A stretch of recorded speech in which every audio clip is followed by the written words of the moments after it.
Hi guys, welcome to our channel. இன்றைக்கி நம்ம சூப்பராக ஹெல்த்தியான ப்ரோட்டீன் ரிச்சான ஒரு சன்னா மசாலா பிரியாணி தான் பார்க்க போகிறோம். வாங்க வீடியோக்குள்ளே போகலாம். சன்னா புலாவ் பண்ணுறதுக்கு நான் சில பொருட்கள் எடுத்து வச்சுருக்கேன். என்னென்னு காட்டிடுறேன். பெரிய துண்டு பட்டை, கிராம்பு, இது கருப்பு ஏலக்காய், பெரிய ஏலக்காய், ஸ்டார் அனீஸ், இது வந்து கல்பாசி, அப்புறம் வெங்காயம், தக்காளி, குடமிளகா பாதி எடுத்து வச்சுருக்கேன். அது லாஸ்ட்டாக தான் போடணும். அப்புறம் பச்சை மிளகா. நெக்ஸ்ட்டு வந்து அரிசி வந்து இந்த டம்ளருக்கு 1.5 டம்ளர் எடுத்திருக்கேன். இது வந்து 300 அரிசி 1.5 டம்ளர்னால். இஞ்சி, பூண்டு, சோம்பு இது எல்லாத்தையும் ஒன்றா சேர்த்து அரைக்கணும். நெக்ஸ்ட் இங்கே வந்து சன்னா வந்து வேக வச்சுருக்கேன். இப்போ எங்கள் அடுப்பு காய வச்சாச்சு. இப்போ என்ன வந்து சட்டியில் வந்து பாதி எண்ணெய் பாதி நெய் ஊற்றணும்.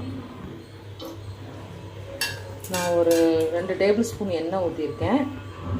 இது வந்து ஒரு ஸ்பூன் வந்து நெய் ஊற்றிருக்கேன். ஃபஸ்ட்டு நம்ம இந்த பட்டை, கிராம்பு, ஏலக்காய் இருக்கு இல்லையா, இதை ஃபுல்லாக ஃபஸ்ட்டு போட்டுடலாம். இது கருகிடக்கூடாது, அதனால் அப்புறம் இந்த ஏலக்காவும் போட்டுக்கோங்க. 2 ஏலக்காவும் போட்டுக்கோங்க. இஞ்சி பூண்டு ஃபஸ்ட்டு போட்டுடலாம்.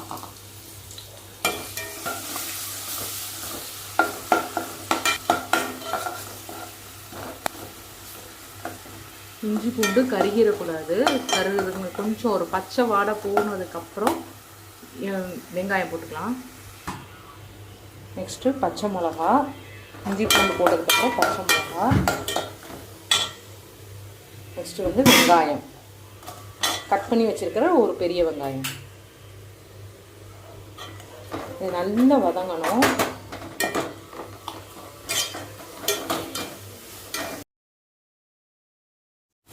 நெக்ஸ்ட்டு தக்காளி போட்டால் போதும்.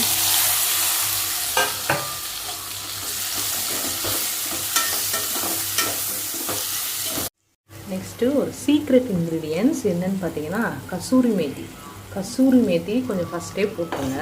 சன்னா போடுறதுக்கு முன்னாடி கசூரி மேத்தி நம்ம வந்து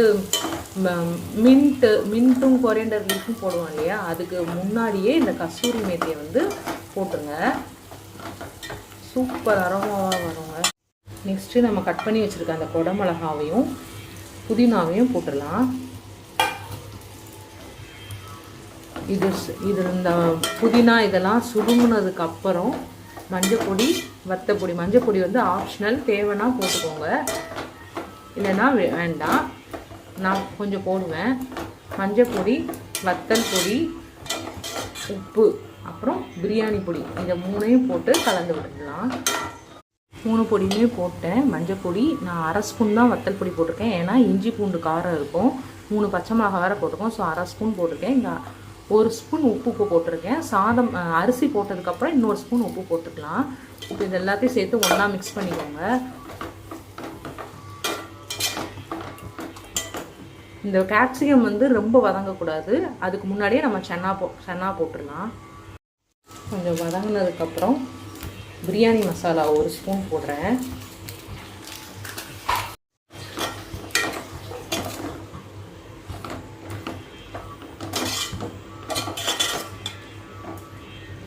நம்ம இந்த அரிசி போட போகிறோம். அரிசியில் தண்ணி ஊற வச்சு வச்சுருந்தோம்னா அந்த தண்ணியை வேஸ்ட் பண்ண வேண்டாம். இந்த தண்ணியை தான் பிரியாணியில் ஊற்ற போகிறோம்.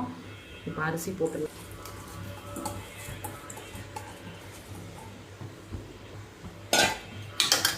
நல்லா மிக்ஸ் பண்ணி விட்டுக்கோங்க.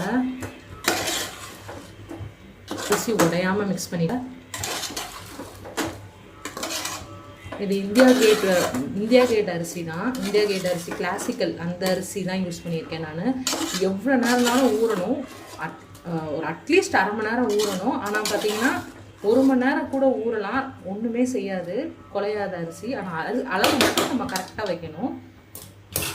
இப்போது இது நல்லா கிளறியாச்சு. இப்போ இந்த தண்ணி, இது 1 டம்ளர் தண்ணி கரெக்டாக வந்திருக்கு. நான் ஊற வச்சதுக்கு இந்த 1 டம்ளர் தண்ணியை ஊற்றிக்கிறேன். நெக்ஸ்ட்டு இங்கே சன்னா வாட்டரும் எடுத்து வச்சுருக்கேன். வேக வச்சு வச்சுருந்தோம்ல, அந்த தண்ணியை நம்ம வேஸ்ட் பண்ண வேண்டாம். சன்னா வெந்ததில் அந்த வாட்டர். 1.5 டம்ளர் அரிசிக்கு நான் 2 டம்ளர் தண்ணி ஊற்றிருக்கேன்.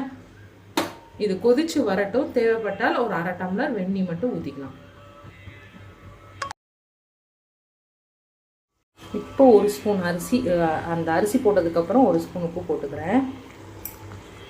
இது வந்து நான் தம் தான் போட போகிறேன். ஸோ அதனால் அரிசி நல்லா மலர்ந்து வரும் இல்லையா, அப்போ வந்து நம்ம வந்து கீழே தோசைக்கல்லை வச்சு மேலே வந்து வெயிட்டு தூக்கி வச்சிடலாம். இங்கே பாருங்கள், அரிசியும் தண்ணியும் ஒன்று போல் ஆயிடுச்சு. கொஞ்சம் தான் இங்கே தண்ணி இருக்குது. இந்த டைமில் நம்ம தம் போட்டால் கரெக்டாக இருக்கும். அதுக்கு முன்னாடி நான் சொன்னேன்ல, அந்த 1/2 டம்ளர் தண்ணி இந்த வெந்நியை ஊற்றிடுங்க. ஏன்னு சொல்கிறேன், ஏன்னா இது வந்து நம்ம வெஜிடபிள் போட்டால் நமக்கு தண்ணி தேவையில்லை, இருக்கிற தண்ணியிலே தம் ஆகிடும். ஆனால் வந்து பார்த்திங்கன்னா சன்னா போட்டுக்கும். சன்னா போட்டுங்களா தண்ணி வந்து சன்னாவே இழுத்துக்கும். சன்னா வந்து தண்ணி இழுத்து தானே இவ்வளோ பெருசாகுது. ஸோ அது வந்து தண்ணி இழுத்துக்கும். ஸோ அதனால நம்ம என்ன பண்ணுறோம், ஒரு 1/2 டம்ளர் தண்ணி எக்ஸ்ட்ரா வெந்நீர் ஊற்றுறோம். இப்போ நம்ம தம் போட்டுடலாம். பிரியாணியை க்ளோஸ் பண்ணி மூடி வைக்கிறதுக்கு முன்னாடி கொத்தமல்லியும் புதினா இதை வந்து நல்லா தூவி விட்டுக்கோங்க. அப்புறம் நல்ல ஒரு 2 ஸ்பூன் நெய் ஊற்றி மூடி வச்சுருங்க. அடுப்பில் வச்சதுக்கப்புறமே இந்த மாதிரி கொதி வந்துடும், தண்ணி கொதி வரும்போது அடுப்பை வந்து நம்ம சிம்மில் வச்சுருங்க. ஃபுல் சிம்மில் வச்சுருங்க. சிம்மில் வச்சு 10 மினிட்ஸ், கரெக்டாக 10 மினிட்ஸில் அடுப்பை ஆஃப் பண்ணிவிடுங்க. நம்ம க்ளோஸ் பண்ணிவிடலாம். க்ளோஸ் பண்ணிவிட்டு என்கிட்ட இருக்கிற வெயிட் வந்து இந்த உரலுன்னு இதுதான். ஸோ நான் இதை வச்சிடுறேன். இதை வச்சு சிம்மில் வச்சுட்டேன் அடுப்பை. 10 மினிட்ஸ் கழித்து அதாவது 10 மினிட்ஸ் கழித்து அடுப்பை ஆஃப் பண்ணிடுங்க. அதுக்கப்புறம் ஒரு 10 மினிட்ஸ் கழித்து இதை ஓப்பன் பண்ணி பார்க்கலாம். ஓகே, இது ஓப்பன் பண்ணி பார்த்துடலாம்.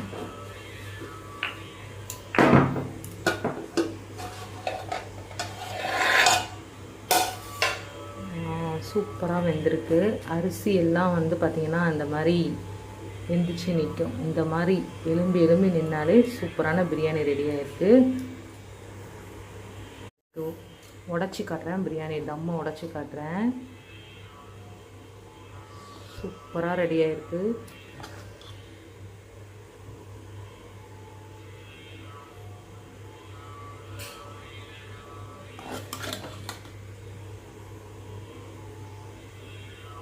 அரிசி எதுவுமே குறையலை, ரொம்ப நல்லா வந்திருக்கு. இந்த மாதிரி கண்டிப்பாக செஞ்சு பாருங்கள். இந்த லன்ச் அண்ட் பிரேக்ஃபாஸ்ட் ரெடி ஆயிடுச்சு. என்னன்னு பார்க்கலாம். சன்னா பிரியாணி, இங்கே வந்து குக்கும்பர் ரைத்தா, குக்கும்பர் வெறும் தயிரில் போட்டு உப்பு ஜீனி போட்டு வச்சுருக்கேன். குக்கும்பர் ரைத்தா. மார்னிங் பிரேக்ஃபாஸ்ட் பார்த்திங்கன்னா ராகி சேமியா. அவ்வளோதான். பாப்பாவுக்கு லன்ச் பேக் பண்ணிட்டா வேலை முடிஞ்சிடும். Thank you, bye bye. Thank you for வாட்சிங்.